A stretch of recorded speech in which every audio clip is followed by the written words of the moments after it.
kill. Ito ang utos ni President Rodrigo Duterte sa mga politiko na may kaugnayan sa droga.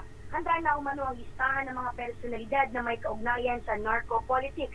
Ayon sa Presidente, balido ang kanyang listahan dahil dumaan ito sa matinding intelligence monitoring sa pulis at military.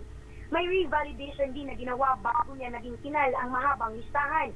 Galit ang Presidente sa mga personalidad na nasa kanyang listahan dahil ginagamit umano ng mga ito ang pera ng mga Pilipino. Inaasahang papangalanan ng Presidente ang mga ito ngayong araw dito sa Davao City.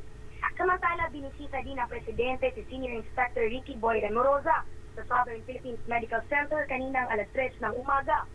Si Remorosa ang hepe ng Magsaysay Davao del Sur Police na binaril ng sinasabing drug pusher na si Vicky alias Kalag Calago sa gitna ng pag-serve ng arrest warrant.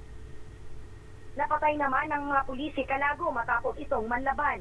Na-recover ng mga post-scene investigators ang isang homemade .38 revolver at 2 sachet ng hinihinalang shabu sa tabi ng suspect.